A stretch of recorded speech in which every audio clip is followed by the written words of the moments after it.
नमस्कार। आज के इस नए विश्लेषण में एक बेहद दिलचस्प और विशाल ऐतिहासिक यात्रा पर चलने का समय है। इस चर्चा में हम स्रोत सामग्री के आधार पर ईरान के 1400 सालों के लंबे और काफी जटिल इतिहास को समझने की कोशिश करेंगे। ये एक ऐसी कहानी है जो प्राचीन साम्राज्यों के पतन से शुरू होती है और सीधे आज की आधुनिक भूराजनीति और संघर्षों तक पहुंचती है। हम देखेंगे कि कैसे सदियों पुरानी घटनाएं आज भी दुनिया की दिशा तय कर रही हैं। चलिए शुरू करते हैं। अब जरा इस सवाल पर गौर करते हैं। एक 400 साल पुराना बेहद ताकतवर साम्राज्य आखिर कुछ ही दिनों में कैसे ढह गया? और उससे भी बड़ा सवाल यह है कि वह इतिहास आज के मध्य पूर्व के सबसे विस्फोटक संघर्षों की नींव कैसे रखता है। स्रोत सामग्री के आधार पर हम सासानेट साम्राज्य के अचानक पतन और आज की रणनीतिक स्थिति के बीच के तारों को जोड़ने वाले हैं। इस पूरी टाइमलाइन को समझने के लिए हम स्रोत के अनुसार 6 मुख्य हिस्सों से गुजरेंगे। पहले शुरुआती इस्लामी विजय, फिर विज्ञान का स्वर्ण युग, उसके बाद 1979 की ऐतिहासिक इस्लामी क्रांति, इसके बाद अमेरिका के साथ तनाव, फिर ईरान की आधुनिक सैन्य ताकत और आखिर में आज के क्षेत्रीय प्रॉक्सी युद्धों पर नजर डालेंगे। तो सबसे पहले बात करते हैं शुरुआती इस्लामी विजय की। हमारी स्रोत डॉक्यूमेंट्री बड़ी गहराई से दिखाती है कि कैसे इस ससानिद साम्राज्य, जो उस वक्त आधी दुनिया पर राज कर रहा था, शुरुआती मुस्लिम सेनाओं के सामने ताश के पत्तों की तरह ढह गया। 633 ईस्वी में खालिद बिन वलीद के नेतृत्व में लड़ी गई जंगे सलासिल से ये सिलसिला शुरू हुआ। इसके बाद कादिसिया का युद्ध हुआ और 651 ईस्वी तक आते आते ये पूरा का पूरा विशाल साम्राज्य खत्म हो गया और यहीं से फारस में इस्लाम की एक बहुत ही मजबूत नींव पड़ी। अब आते हैं हमारे दूसरे भाग पर, जो है विज्ञान का स्वर्ण युग।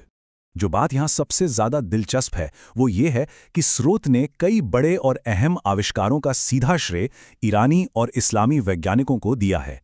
जरा सोचिए, हवा से चलने वाली पवन चक्की हो, सल्फ्यूरिक एसिड हो या फिर आधुनिक अस्पतालों का कॉन्सेप्ट, यहाँ तक कि नवीं सदी में गैस मास्क और स्टेनलेस स्टील जैसी आधुनिक लगने वाली तकनीकें। डॉक्यूमेंट्री के अनुसार इन सब की जड़ें इसी स्वर्ण युग में गहराई से मौजूद हैं।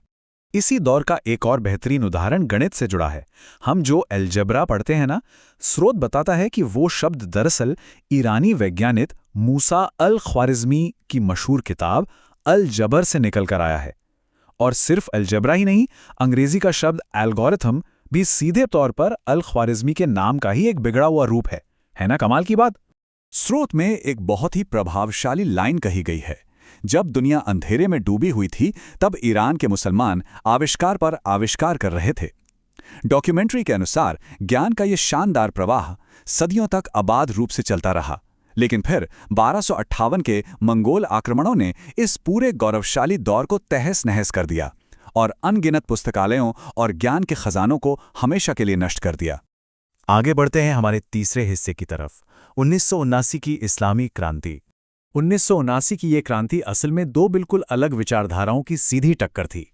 एक तरफ था रज़ा शाह पहलवी का राजवंश, जो काफ़ी धर्मनिरपेक्ष था, पश्चिमी देशों के करीब था और जिसने 1948 में इजराइल को मान्यता भी दे दी थी।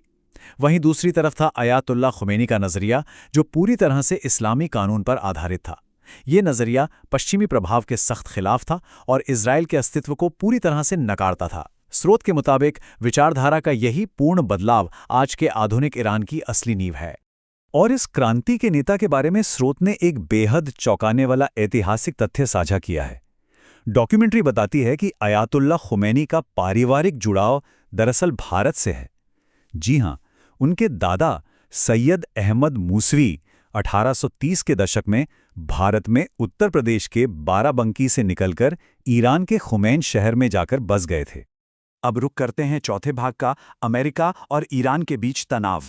444 ये कोई आम संख्या नहीं है। स्रोत के अनुसार 1979 के उस मशहूर अमेरिकी दूतावास संकट के दौरान अमेरिकी बंदूकों को पूरे 444 दिनों तक ईरान में कैद रखा गया था। इसी एक घटना ने दोनों देशों के बीच हमेशा के लिए अविश्वास की एक ऐसी गहरी खाई खोद दी जो आज तक नहीं भर पाई है। बंदूकों को सुरक्षित निकालने के लिए अमेरिका ने ऑपरेशन ईगल क्लॉ चलाया, जो बुरी तरह से नाकाम रहा। स्रोत स्पष्ट करता है कि इस विफलता से तत्कालीन अमेरिकी प्रशासन को भारी नुकसान तो हुआ ही, लेकिन असली असर इसके बाद दिखा। ईरान पर जो कड़े और भारी प्रतिबंध लगाए गए, उन्होंने एक ऐसी स्थायी भू राजनीतिक दरार और दशकों लंबी दुश्मनी को जन्म दिया जिसका असर हम आज भी रोजाना खबरों में देखते हैं।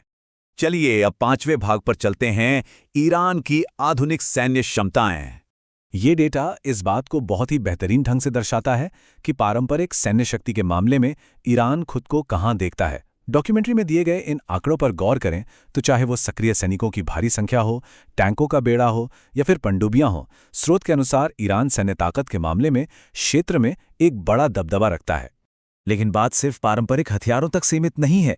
डॉक्यूमेंट्री ईरान की कई उन्नत तकनीकी संपत्तियों का दावा करती है, जैसे कि ध्वनि की गति से 5 गुना तेज मार करने वाली हाइपरसोनिक मिसाइलें, 3000 से ज्यादा बैलिस्टिक मिसाइलों का जखीरा और सबसे अहम, कोम शहर में पहाड़ों के 300 फीट नीचे बनी एक भूमिगत परमाणु सुविधा।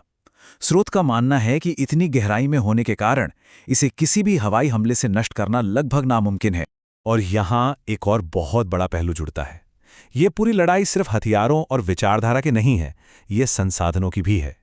स्रोत बड़ी प्रमुखता से बताता है कि ईरान के हमदान इलाके में हाल ही में 8.5 मिलियन टन का लिथियम भंडार खोजा गया है, जो दुनिया में दूसरा सबसे बड़ा है।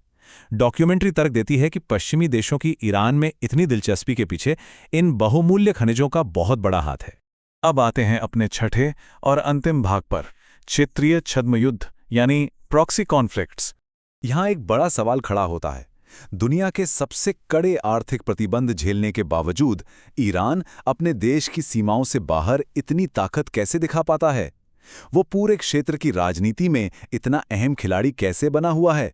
इसका सीधा सा जवाब उन प्रॉक्सी युद्धों की रणनीति में छिपा है, जिसे हमारी स्रोत सामग्री बहुत विस्तार से समझाती है। स्रोत उन मिलिशिया समूहों की साफ तौर पर पहचान करता है जिन्हें ईरान की तरफ से हथियार और खुला समर्थन मिलता है। इनमें मुख्य रूप से फिलिस्तीन का हमास, लेबनान का हिजबुल्ला और यमन के हूथी विद्रोही शामिल हैं। डॉक्यूमेंट्री का कहना है कि ईरान इन संगठनों के नेटवर्क का इस्तेमाल अमेरिका और इजराइल के बढ़ते प्रभाव को रोकने और संतुलित करने के लिए एक ढाल की तरह करता है। इस बिंदु पर स्रोत का एक दावा बहुत ध्यान देने लायक है।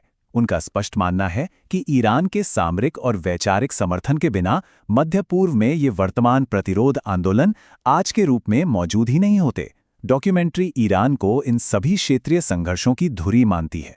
स्रोत के मुताबिक ईरान का ये रणनीतिक प्लेबुक 3 मुख्य चरणों में काम करता है। पहला कदम है रिवर्स इंजीनियरिंग का इस्तेमाल करके अपने सहयोगी समूहों को उन्नत ड्रोन और रॉकेट जैसी तकनीक पहुंचाना। दूसरा कदम कई अलग अलग देशों में फैले इन समूहों को मिलाकर एक एकीकृत बहुराष्ट्रीय रक्षा रेखा तैयार करना। और तीसरा कदम है अलग अलग अरब राजधानियों के जरिए लगातार एक राजनीतिक दबाव बनाए रखना। सासनेट साम्राज्य के ढहने से लेकर आज के इस आधुनिक ड्रोन युद्ध तक के पूरे सफर को देखने के बाद अंत में एक बड़ा सवाल सामने आता है। अगर इतिहास वाकई साम्राज्यों के उत्थान और पतन का एक चक्र है, तो ईरान की ये 1400 साल की लंबी यात्रा मध्य पूर्व के भविष्य के बारे में क्या संकेत देती है? स्रोत के इन दावों और ऐतिहासिक तथ्यों से एक बात तो बिल्कुल साफ है कि मध्य पूर्व का आने वाला कल जो भी हो, उसमें अतीत की ये गहरी जड़ें हमेशा मौजूद रहेंगी। इस विश्लेषण में साथ बने रहने के लिए शुक्रिया।